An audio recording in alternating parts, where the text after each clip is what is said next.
இமாம் ஷிபிலி ரஹிமஹுல்லா அவர்களிடத்தில் ஒருவர் வந்து கேட்டார், ரஜப் சிறந்ததா அல்லது ஷாபான் சிறந்ததா அப்படி என்று கேட்டார். ரஜப் சிறந்ததா ஷாபான் சிறந்ததா அப்படி என்று கேட்டார். அதற்கு அவர் பதில் சொன்னார், குன் ரப்பானியன் வலா தக்குன் ஷாபானியன் என்று சொன்னார். நீங்கள் ஒரு சிறந்த மார்க்கப்பட்டுள்ள மார்க்கத்தின் மூலம் இறைவனை வணங்கக்கூடிய ஒரு மனிதனாக இருங்கள், ஷாபான் மாதத்தை சார்ந்தவராக இருக்க வேண்டாம் அப்படி என்று பதில் சொன்னார்கள். குன் ரப்பானியன் வலா தக்குன் ஷாபானியன் அப்படி என்ற வார்த்தையை அவர் சொன்னார் என்பதை நம்ம பார்க்கிறோம். அன்புள்ள சகோதரர்களே, எப்படி நம்ம ஆரம்பகால அதாவது நல்லறிஞர்கள் இரவிலே வணக்கங்களிலே ஈடுபட்டார்கள், ரமலானை உயிர்ப்பித்தார்கள், ரமலானிலே மார்க்க வழிபாடுகளில் ஈடுபட்டார்கள் என்பதையெல்லாம் நாம் தெரிந்து வைத்திருக்கிறோமோ, அதே போன்று இன்னொன்றையும் நாங்கள் தெரிந்து கொள்ள வேண்டும். ரமலானிலே வணக்க வழிபாடுகள் கூடுதலாக ஈடுபட்ட அவர்கள் ரமலான் அல்லாத காலங்களில் வணக்கமே இல்லாமல் இருக்கவில்லை. ரமலான் அல்லாத காலங்களில் அவர்களுடைய வணக்கங்கள் நாம் இன்று ரமலானில் செய்யக்கூடிய வணக்கங்கள் போன்று இருந்ததை நம்ம பார்க்கிறோம். நாம் இன்றைக்கு ரமலான் எப்படி வணக்கம் செய்கிறோமோ அந்த அளவில் அவர்கள் ரமலான் அல்லாத காலங்களில் என்ன செய்திருக்கிறார்கள், வணங்கி இருக்கிறார்கள் என்பதை புரிந்து கொள்ளக்கூடிய அமைப்பிலே தான் நாங்கள் இருக்கிறோம். இமாம் அஹ்மத் இப்னு ஹம்பல் அவர்கள் படித்து கொண்டிருக்கிறார்கள், இரவுடைய ஒரு நடுநசிக்கு பிறகு வாசித்து கொண்டிருக்கிறார்கள். அவருக்கு பக்கத்திலே தண்ணீர் கொண்டு வந்து வைக்கப்படுகிறது. அவர் அது வந்து படிச்செல்லாம் முடிஞ்சு கடைசி நேரத்தில் ஒரு சுபகுடைய நெருங்குற நேரத்தை தண்ணியை பார்க்குறாரு. பார்த்துட்டு அவருக்குள்ளே சொல்லிக்கொள்கிறார், அதாவது அவர் சொல்கிறார் மாணவரிடத்தில், அந்த இடத்துல இருந்த மாணவர்கிட்ட சொல்கிறாரு, அதாவது ஒரு தாலிபு மார்க்கத்தை படிக்கக்கூடியவர் பக்கத்தில் உதுவெடுக்கிறதுக்கு தண்ணி வைக்கிறதே தெரியாமவா படிக்கிறது அப்படி என்கின்ற ஒரு வார்த்தை இமாம் அஹ்மத் இப்னு ஹம்பல் சொன்னார் என்ற செய்தியை நம்ம பார்க்கிறோம். இது ரமலான்ல இல்லை, ரமலான் அல்லாத கால பகுதியில் அப்படி நடந்து கொண்டார் என்ற செய்திகளை நாம் என்ன செய்கிறோம், பார்க்கிறோம்.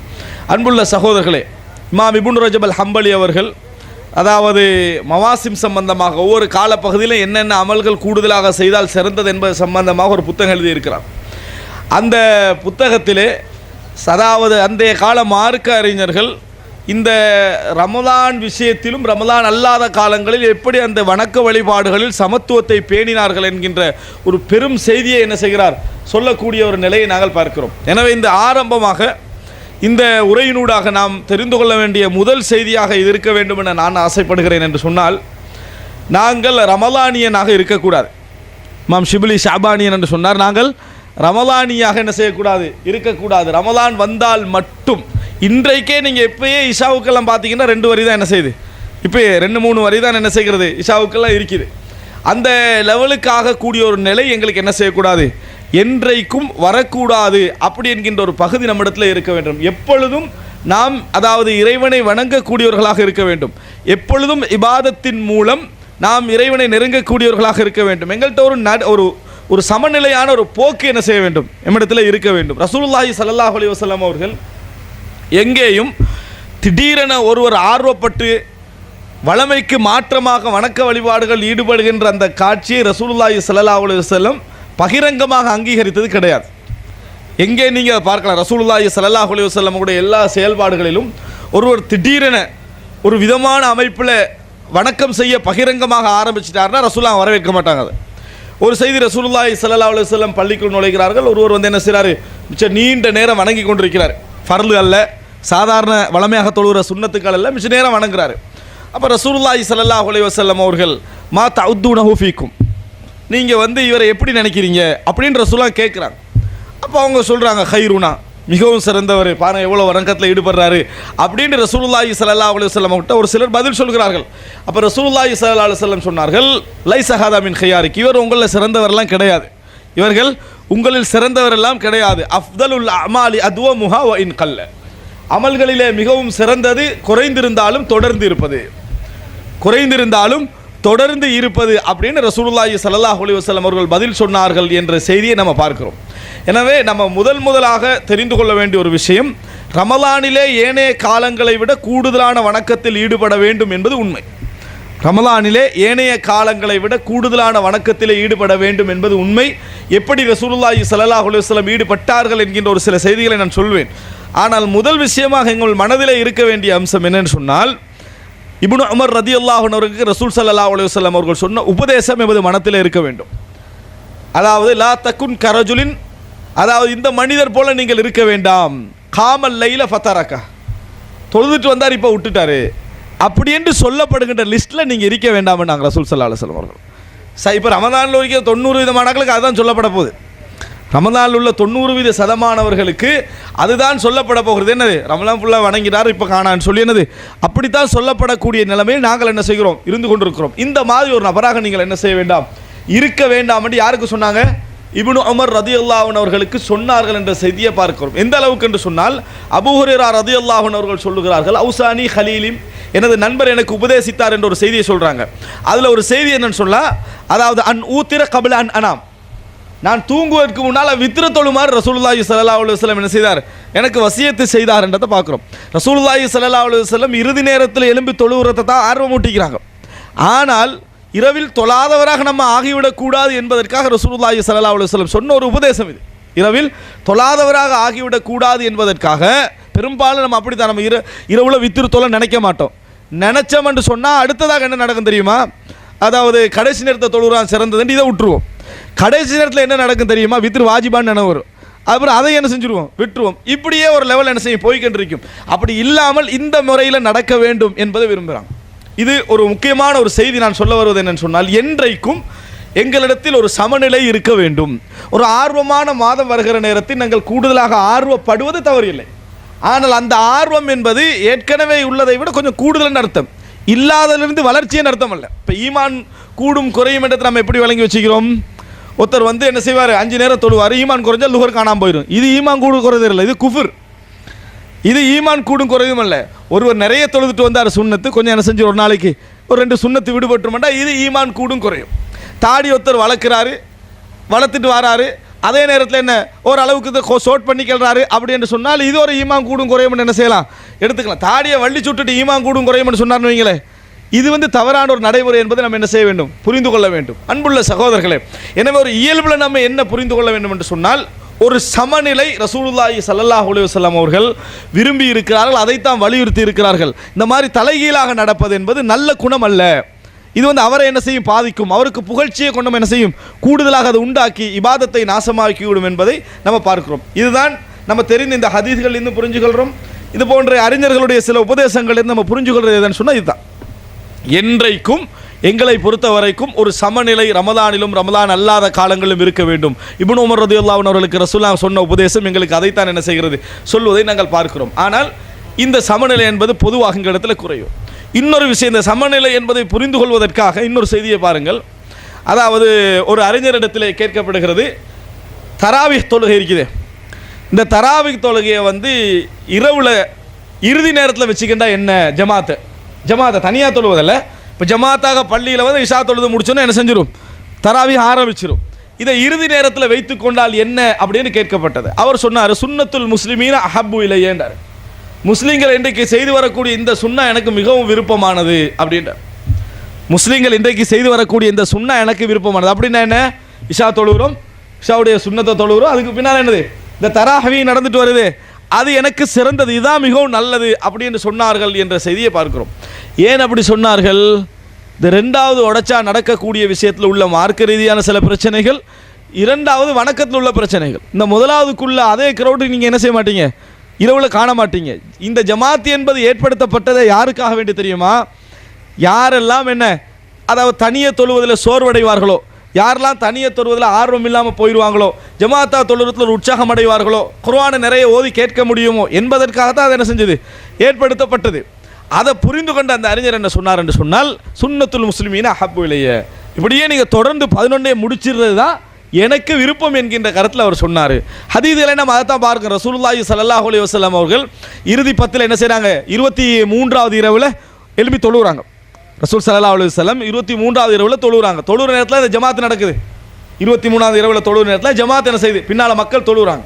அப்போ எப்போ தொழுதார்கள் என்று பார்த்தீங்கன்னு சொன்னார் ரசூலுல்லாஹி ஸல்லல்லாஹு அலைஹி வஸல்லம், ஃபன்தஹா வித்ருஹு இலா சுலுஸில் லைல், அவருடைய வித்திர் வந்து அந்த இரவு தொழுகை வந்து இரவில் 3ல் ஒரு பகுதி இருக்கும் பொழுதே முடிஞ்சிட்டு வருது. இரவில் 23வது தொழுத நேரத்தில் இரவில் 3ல் ஒரு பகுதி இருக்கும் பொழுதே முடிந்து விட்டது.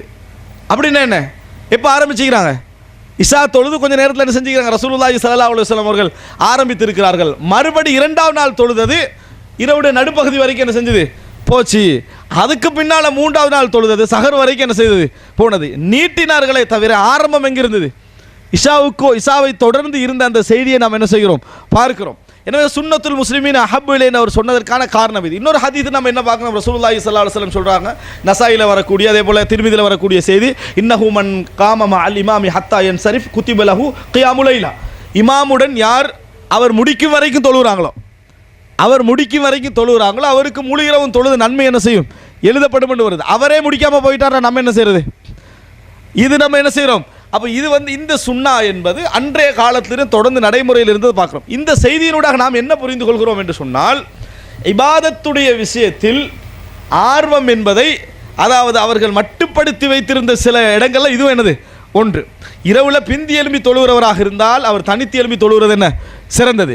அதற்கு சக்தி இல்லாதவர்கள் இஷாவோடு என்ன செஞ்சிடணும், அதை ஆரம்பித்து விட வேண்டும் என்கிற இந்த செய்தியை பார்க்கிறேன். எனவே முதல் குறிப்பு, அன்புள்ள சகோதரர்களை, எப்பொழுதும் நாம் ஒரு நடுநிலை பேணக்கூடியவர்களாக, என்றைக்கும் ரமலானிலும் ரமலான் அல்லாத காலங்களிலும் பேணக்கூடியவர்களாக இருக்க வேண்டும். இது எல்லாரும் நீங்கள் நினைப்பீங்கன்னா இது நான் வளமையாக கேட்குறது தான், எப்படி பேணுறதுன்றது தான் பெரிய பிரச்சனை. இது 2வது அம்சம். இது நாம் 2வது தெரிந்து கொள்ள வேண்டிய மிக முக்கியமான செய்தி. எப்பொழுதும் ரசூலுல்லாஹி ஸல்லல்லாஹு அலைஹி வஸல்லம் சொன்னாங்களே, வஇன் கல்ல அப்படின்னு சொல்லி, குறைந்தாலும் அப்படி என்று சொல்லி, இந்த நேரத்தில் ஞாபகப்படுத்துகிறது மிகவுமே நல்லது. நம்ம ரமலானுடைய ஆரம்பத்தில் ஓதின வேகம் இப்போ ஓதுற வேகம் எல்லாருக்கும் தெரியும். நம்ம ரமலானத்தில் ஆரம்பத்தில் ஓதின வேகம் சிலருக்கு ஆர்வம் எந்த அளவுக்கு வந்திருக்கும்னு, இந்த ரமலானில் நான் 5 முறை முடிப்போம் போல இது குர்ஆன் அப்படின்ற அளவு நம்ம ஓதிருப்போம். இப்போ ஒரு முறை முடிக்காமல் கவலைப்பட்டு கண்டிக்கிறவங்களும் இருப்பாங்க, 2 முறை முடித்தவங்களும் இருக்கலாம், 3 முறை முடித்தா, எனக்கு தெரிஞ்சு சில நிறைய பொதுமக்கள் 3 முறை குர்ஆன் முடித்தவங்க இருக்கிறாங்க. 3 முறை என்னது குர்ஆனை முடித்தவர்கள் இருக்கிறார்கள். இப்போ இந்த ரமலானில் அப்படி நிறைய முடிக்கக்கூடியவங்க இருக்கிறாங்க. மனைவியும் கணவனும் போட்டி போட்டு குர்ஆனை முடித்தவர்கள் என்ன செய்கிறாங்க இருக்கிறாங்க. குர்ஆனுடைய தர்ஜுமாக்களை முடித்தவர்கள் என்ன செய்கிறாங்க, படித்து இருக்கிறாங்க இங்கே. அப்போ இப்படி முயற்சி எடுக்கிறவங்க இருக்கிறாங்க. ஆனால் நம்ம ஏன் அந்த இடத்துல தோல்வி அடைந்தோம் என்பதற்கான ஒரு 2 விஷயத்தை நான் இந்த இடத்துல சொல்லி அடுத்த பகுதிக்கு வருகிறேன். என்ன தோல்வி அடைகிறேன்னு சொன்னால், வஇன் கல்ல என்று ரசூலுல்லாஹ் சொன்னாங்க, குறைந்தாலும் என்று சொல்லி. எப்பொழுதுமே நம்ம ஒன்று விடுபடுற நிலையில் இருந்தால் நாளைக்கு பார்த்துக்கொள்வோன்னு விடக்கூடாது. விடுபடுற நிலை வரும். விடுபடுற நிலை வந்தால், வளமையாக செஞ்சு வரக்கூடிய ஒரு விஷயம் விடுபடுகின்ற நிலை வந்தால் நாளைக்கு பார்த்து கொள்வோன்னு விடுவதிருக்கிறதே, அதுதான் உங்களுடைய அந்த விடுகையின் ஆரம்பம். அதுதான் உங்களுடைய விடுகை. நீங்கள் உதாரணமாக ஒரு நாளைக்கு 6 பக்கம் குர்ஆன் ஓதணும் மட்டும் முடிவெடுத்து ஓதிக்கின்னு வாரீங்க. இன்றைக்கு உங்களுக்கு அந்த 6 பக்கம் ஓத முடியலை, சரி 5வது ஓத நினைக்கிற கிடைக்கல, அரை பக்கமாவது ஓதினணும். இன்றைக்கு என்ன செஞ்சிடணும், நிறைய பேர் இப்படி யோசித்து எல்லாத்தையும் விட்டுறது, முழுசாக முடிக்க வேண்டிய இன்ஷா அல்லாஹ் நாளைக்கு 12 ஓதிடுவோம் அப்படியே என்ன செஞ்சிடுறது, அப்படியே விட்டுறது. நாளைக்கு 12 ஓதுன்னு விடுறோம் பாருங்க, அதோட குர்ஆன் சேர்ந்து என்ன செஞ்சிடுறது, போயிடுறது. இன்றைக்கு நீங்கள் என்ன செய்யணும், நேற்று நம்ம 6 ஓதினோம், 6 பக்கம் ஓத கிடச்சிது, அல்ஹம்துலில்லாஹ்.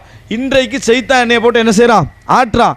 அட்லீஸ்ட் நம்ம 2 பக்கமாவது என்ன செஞ்சிடணும், ஓதி விட வேண்டும்.